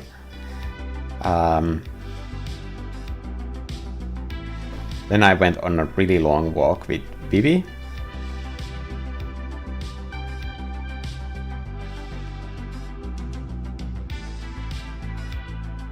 And planned this live stream. I also sent the mass email, which is always kind of scary. But I did it, so now I can somewhat relax.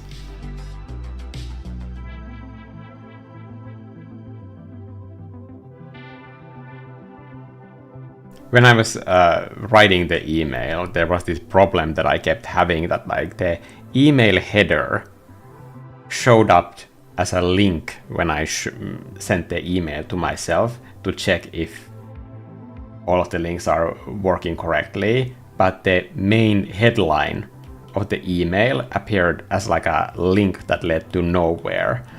And when you're trying to tell your potential customers that like, here's a product and here's a link to buy the product, you don't want there to be like a non-working link in the middle of that. So it was just...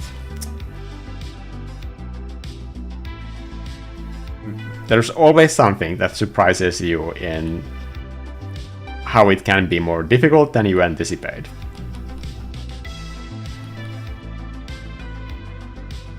So now that that's done, and hopefully nothing disastrous happened, I really don't know because I started this live stream right after.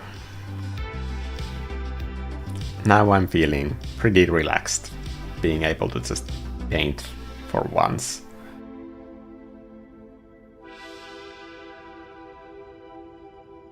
Once you start your independent art career, you will think that like you will be just like painting all day, every day, but the amount of like work surrounding that painting to like enable all of that like painting to happen, it's a lot more than you would think. Because when you're doing art just as like a side hustle, you really don't have to worry about paying your mortgage payments and having your art pay for the socks you are wearing.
And I'm just like lightly dabbing to break up this edge. When you're doing a lighten layer, gradients usually don't work that well.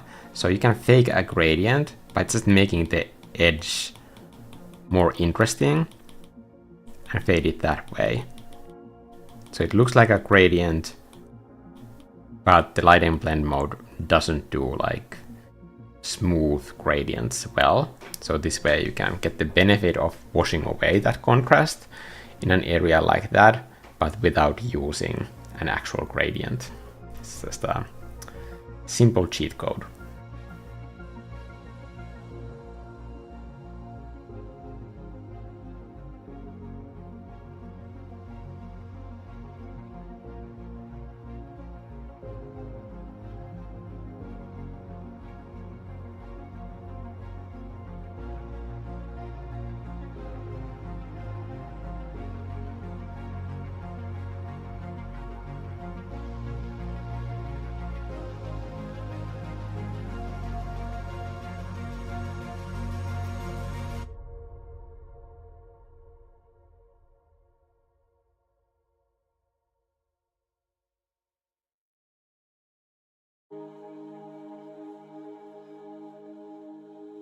I'm trying to find the level where I can soften these branches a little bit with overlap, but without affecting the other colors too much. So I'm setting it a black mask, and then I'm just painting in that light over here, so that it's just brushing over these dark areas, so that the light is interacting with these dark contrasts as it bounces from the surface of the water.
This is the final easy part of the painting process, where you have built this like elaborate layer structure and then you're just painting all over everything.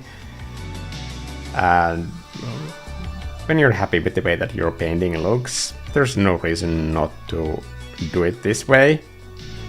But if you're working for a client, then I highly do not recommend that, because if you have to go back and change something, then you basically just like screwed your entire workflow for those sort of like small tweaks to happen.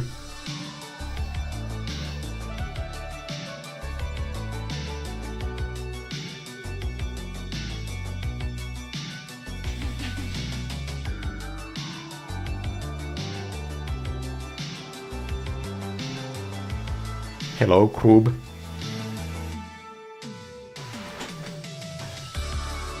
Wish my books could pay for things. Yes. But it's nice when you make even like a little bit of money from your first released products, then it's somehow like very validating.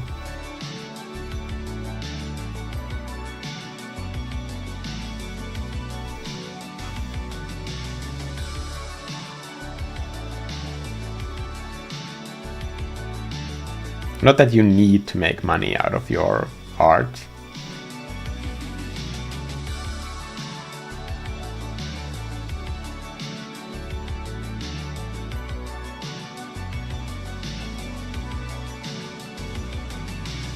But probably everybody can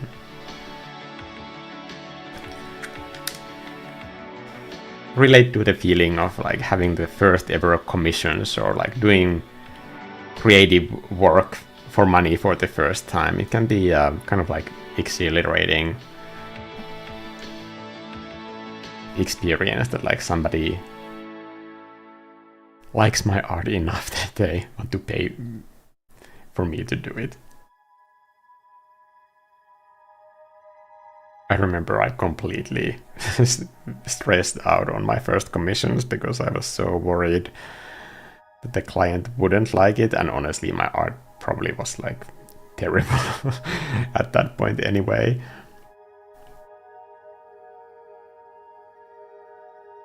From what I've heard, it's a very universal experience that like everybody screws up their first commissions by overthinking it.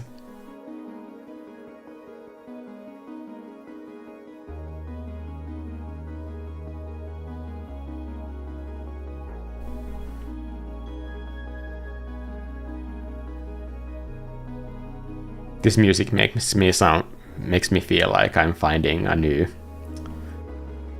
shrine in Breath of the Wild or Tears of the Kingdom.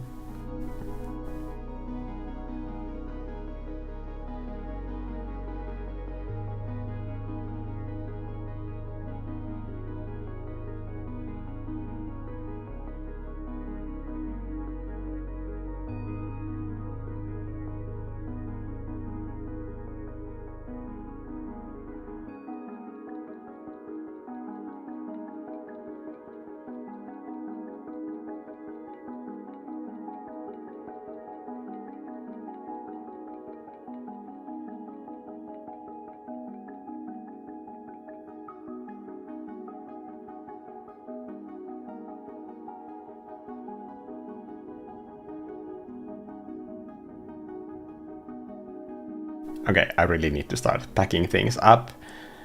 How long was this live stream? I'm just gonna quickly check.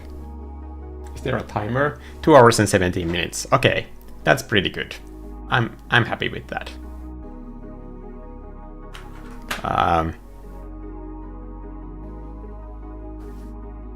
If I folded this and turned it into a Christmas card, I don't think the people who received this would complain, hopefully.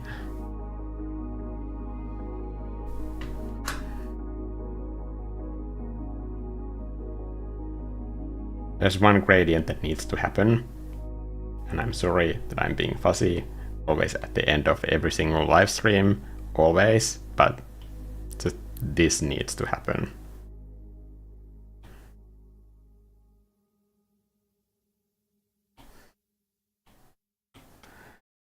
I want to have that separation between those two elements, or I will sleep with constant nightmares.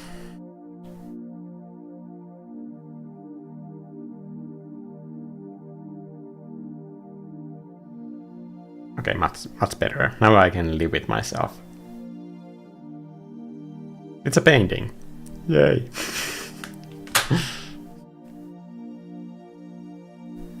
You have new brushes for sale, right? Yes. So this was the SUNBEAR. In the next live stream, I will be just picking the next brush from the set, which is woodboard. And so on, we will go through all of these brushes just to show what can be done with these. And by the way, you can get these blenders that are on the top of the list. You can get them for free, like you don't have to pay anything. You can go on my Gumroad, there's a link in the description of this very live stream, and you can download those blenders. I didn't use any of them in this painting, but I will be using them in the future, just to show what you can do with those as well.